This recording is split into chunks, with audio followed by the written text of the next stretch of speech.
As she glanced at her watch, there were still 10 more minutes to go.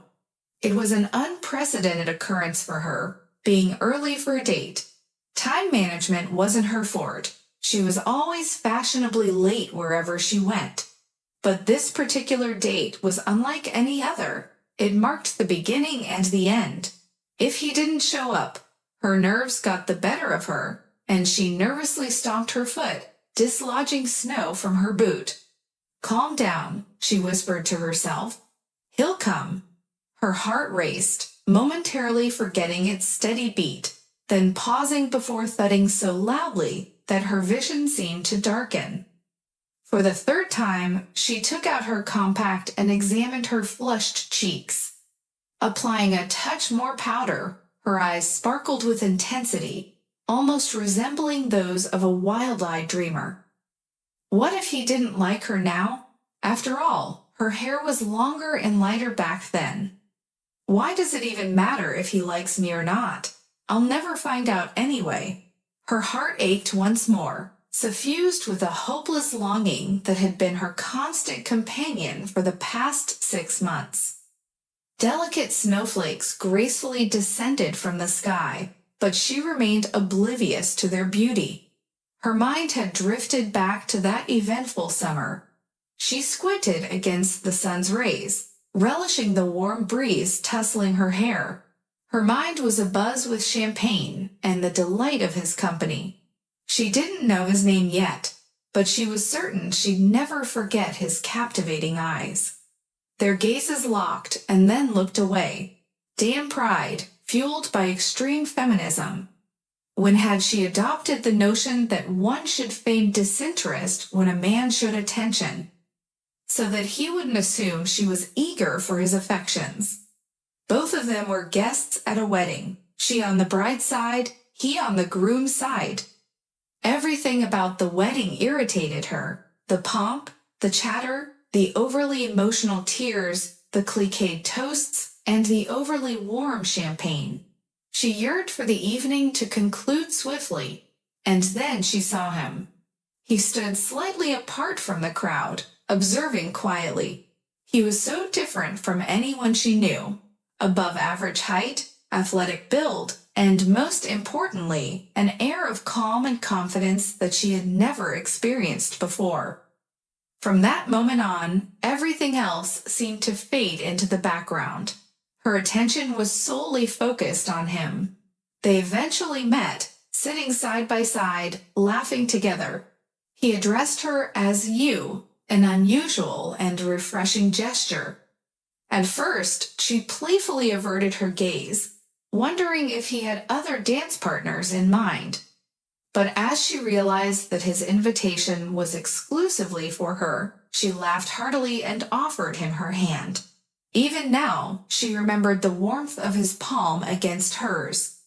Throughout the evening, she had been teasing him, but he responded with admirable restraint and respect. It was an unexpected change, making her contemplate how simple courtesies had become a rare luxury in her life. She felt a twinge of frustration with her own audacity and ostentatious independence. His attentive and scrutinizing gaze felt like it was trying to discern something important about her, yet he withheld the words she yearned to hear. After leaving the wedding alone, she defiantly turned away from his offer to call a cab. Resting her heated forehead against the cold glass of the hitchhiker's window, she unleashed curses upon him, herself, and the world. The following day, she decided to skip the pancakes at her mother-in-law's gathering, claiming she had overindulged in drinks the night before and was now feeling sick. The prospect of seeing him again filled her with a sense of inevitable doom. She tried to banish memories of his eyes, his hands, his voice, but each night she couldn't help but break that self-imposed prohibition. As she drifted off to sleep, his face would appear vividly in her mind.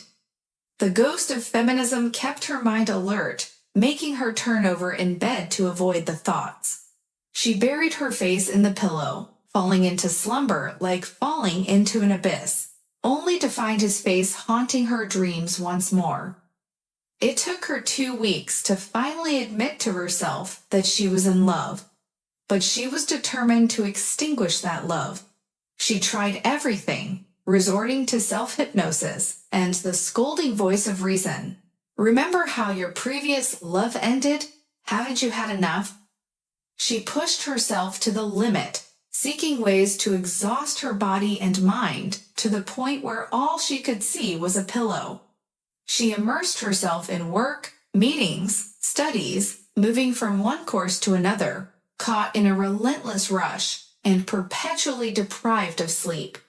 Yet love remained, grinning at her like an unsolvable riddle. It was hopeless, unreciprocated, and self-destructive, yet she clung to it, feeling like a forsaken child that no one desired, but no one had the heart to end its suffering. Though she forbade herself from thinking of him, her mind couldn't help but conjure up countless scenarios of how to find him. Through her friend's husband, who had been the groom at the wedding where they met, she gathered his address, phone number, profession, and habits. The only thing she couldn't ascertain was whether he needed her too. The fear of hearing a rejection held her back, but she clung to the hope of a serendipitous encounter that would change everything.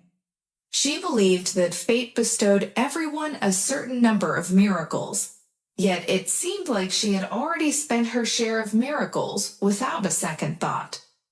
Now, standing in the middle of the snow-covered park, she felt her heart freezing with each passing minute.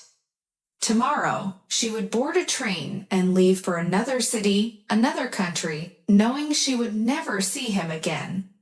The word never pounded in her head like a relentless hammer, pushing aside all her irrational fears, hesitations, and everyday cowardice. Having called him yesterday, he remembered her and agreed to meet at a specified time and place. She had been awake all night, anticipating this moment. Checking her watch, she noticed he was already 4 minutes late. Perhaps the clock was playing tricks on her again.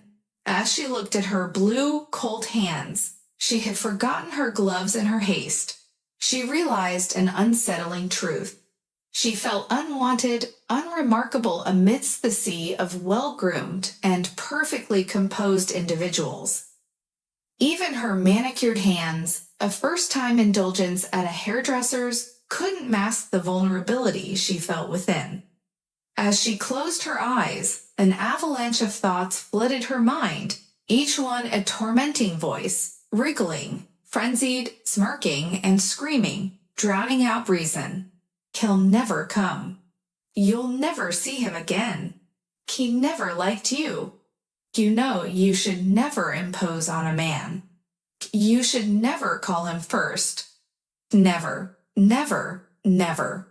Feeling overwhelmed, she wished for escape, for the pain to vanish, to dissolve like vapor. Snowflakes gently landed on her closed eyes, merging with her mascara and tracing tearful paths down her cheeks. She felt the urge to wipe away the layers of makeup, exposing her raw vulnerability.